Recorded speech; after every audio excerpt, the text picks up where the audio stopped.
Hello everyone, very welcome back और YouTube channel. आज हम लोग डिस्कस करेंगे ऑन शेक्सपियर को, जो कि लिखा था जॉन मिल्टन ने। किसकी प्रशंसा में? तो विलियम शेक्सपियर की प्रशंसा में इन्होंने लिखा था। तो चलिए स्टार्ट करते हैं आज का हमारा important session with very warm welcome.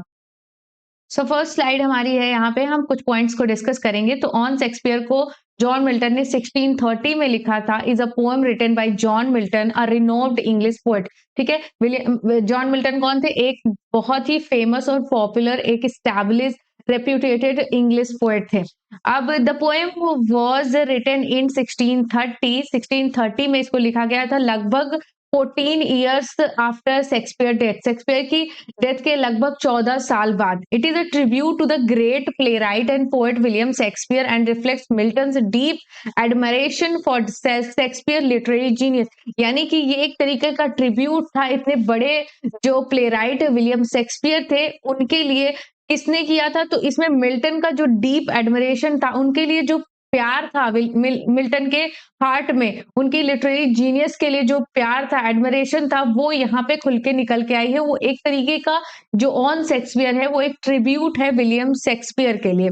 ठीक है, तो ये पॉइंट हमारा क्लियर हो गया। The poem is written in a single stanza with 16 lines. इसको शॉर्ट एलेजी और एपिटाफ भी बोल सकते हैं। ठीक है, तो ये एलेजी इसलिए कंसिडर की जाती है क्योंकि ये इनकी डेथ के बाद लिखी गई है। दैट्स वाई हम इसको एलेजी कंसिडर करते हैं। ठीक है, इसमें 16 लाइन्स आपको देखने को मिलेंगी। ये पोएम जो है ये आयम्बिक पेंटामीटर में लिखी गई है, जिसमें आपको राइमिंग स्कीम पता है, A B B A C D C करके इसमें राइमिंग स्कीम होती है। आयम्बिक पेंटामीटर में मीन्स लाइन्स जो होंगी वो 10 सिलेबल में होंगी। ठीक है, with alternating stress and unstress syllable. यानी कि आयम्बिक पेंटामीटर कैसे बनता है? तो यहाँ पे स्ट्रेस सिलेबल, अनस्ट्रेस, अब ये दोनों मिलके एक बनते हैं। ठीक है, तो इस तरीके से यहाँ पे फिट होते हैं। नेक्स्ट देखिएगा पब्लिकेशन एंड इसके कॉन्टेक्स्ट से related.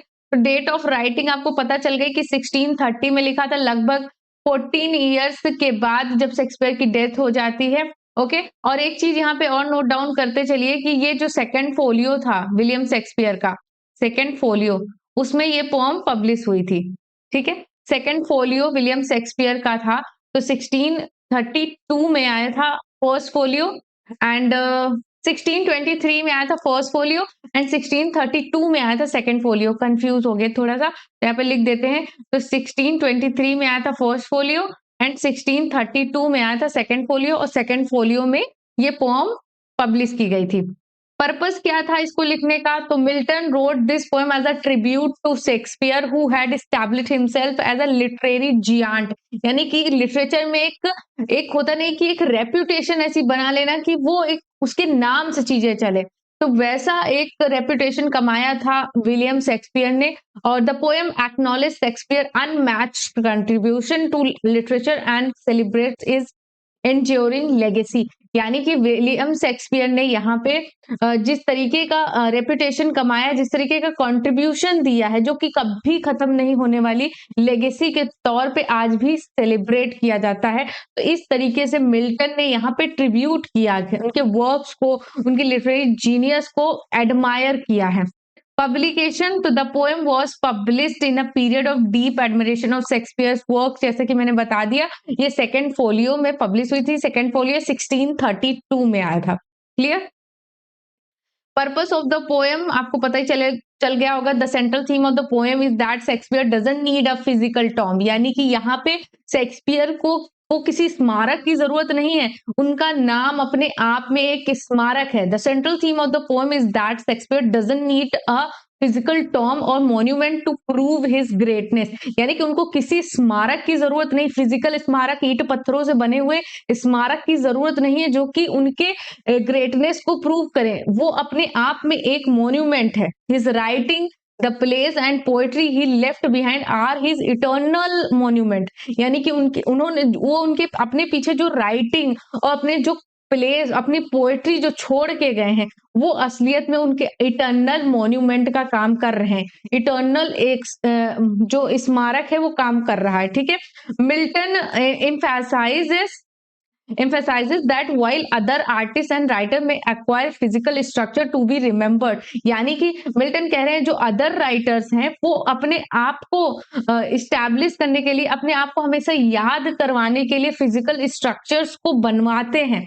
Shakespeare legacy is alive through his literary works, लेकिन शेक्सपियर की जो लेगेसी है वो किसी मॉन्यूमेंट के सहारे नहीं टिकी है। उनके जो वर्क्स हैं, उनकी जो लिटरेरी जो उन्होंने कंट्रीब्यूशन दिया है, which are far greater and more lasting than any materialistic structure, यानी कि वो किसी मटेरियल स्ट्रक्चर से कहीं ज्यादा बड़ी लेगेसी, कहीं ज्यादा दूर तक कभी ना खत्म होने वाली लेगेसी पे काम करते हैं। ठीक है, ये क्लियर हो गया कि क्या मेन मोटिव था, क्या कहना चाहते थे इस पोएम के अंदर।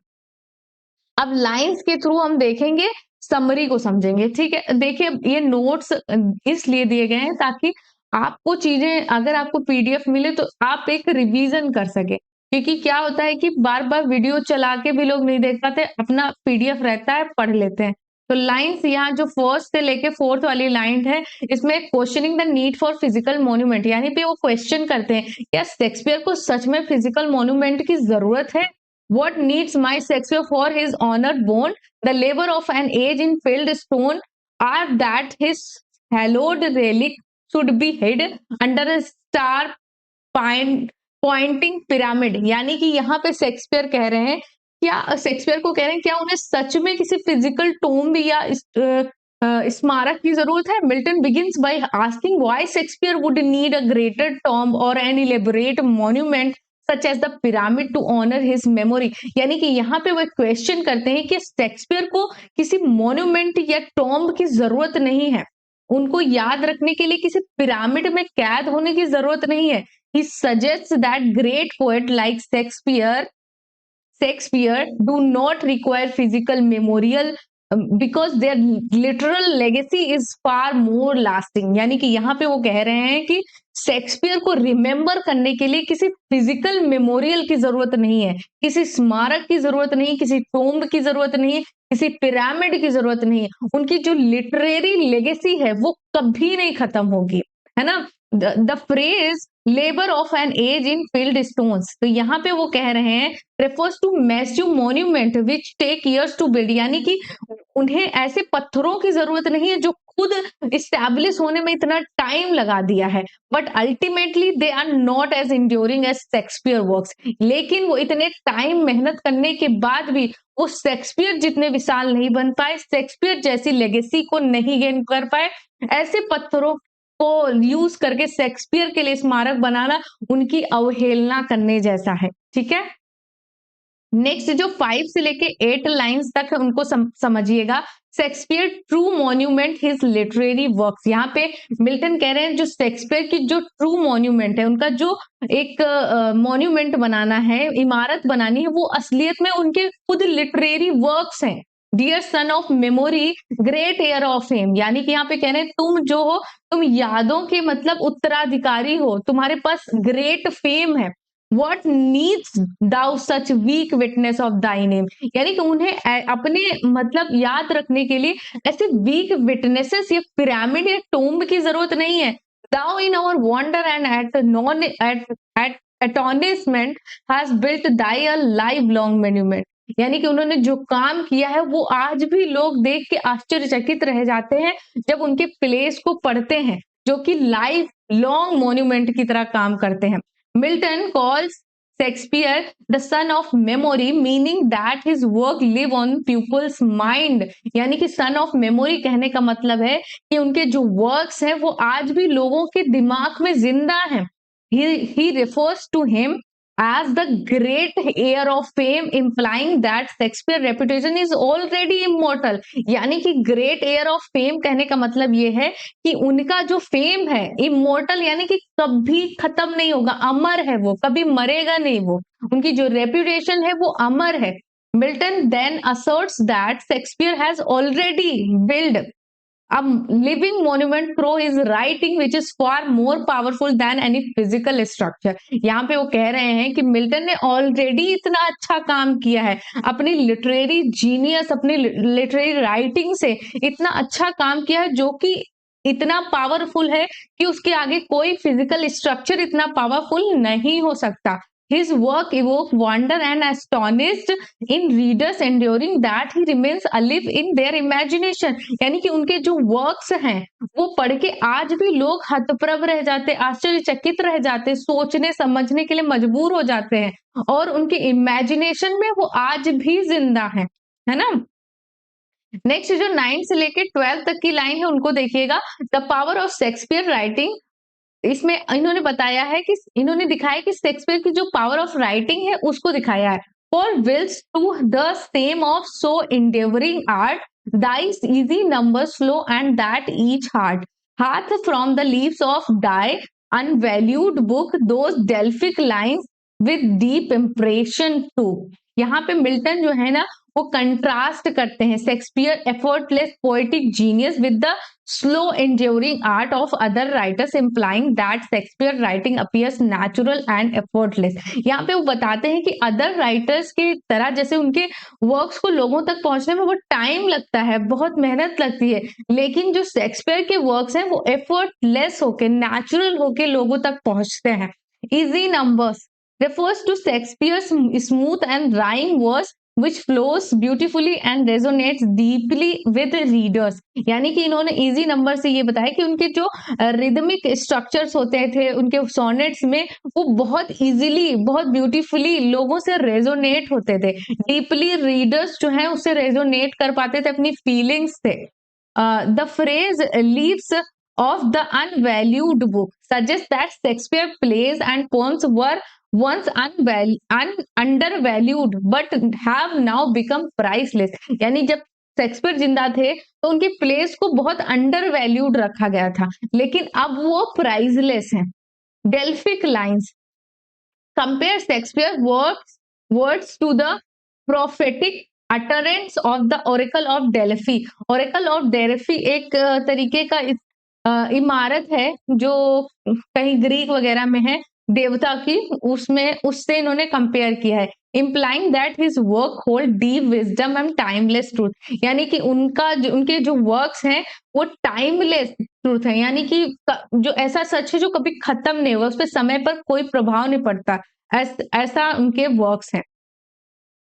13 से लेके 16 लाइंस को देखिएगा। The ever lasting impact of Shakespeare genius पे इन्होंने बताया है कि शेक्सपियर की जीनियस कैसे एवर लास्टिंग है, उसको उन्होंने 13 से लेके 16 लाइन में डिस्कस किया है। Then thou our fancy of itself bereaving dost make us marble with too much conceiving, है ना, and so sepultured in such pomp dost lie that kings for such a tomb would wish to die। तो इस line का क्या मतलब है? Milton describes how Shakespeare's work overwhelmed the imagination, having reader spellbound and astonished as if they were turned to marble। यानी कि यहाँ पे कह रहे हैं शेक्सपियर के जो वर्क्स हैं वो कितना इमेजिनेशन से परे हैं, जब रीडर्स उनको पढ़ते हैं तो वो एस्टोनिश्ड रह जाते हैं, है ना, आश्चर्यचकित रह जाते हैं और वो और भी ज्यादा पढ़ने के लिए और भी सोचने के लिए मजबूर हो जाते हैं। They suggest that Shakespeare's writing are so profound that the reader speechless. यानी कि उनकी राइटिंग्स को पढ़ के जो रीडर्स होते हैं वो स्पीचलेस हो जाते हैं। The final lines declares that Shakespeare legacy is so grand that even Kings would envy him for having such as immortal monument his own work। यानी कि यहाँ पे उन्होंने कंपेयर किया है कि किंग्स भी, जो किंग होते हैं वो भी मतलब इस तरीके का टॉम चाहते हैं, उनको भी ऐसा टॉम नहीं नसीब होता है जिस तरीके का टॉम उन्होंने अपने वर्क्स से बनाया है, जिस तरीके का इमोर्टल मॉन्यूमेंट उन्होंने अपने लिटरेरी जीनियस से शेक्सपियर ने बनाया है।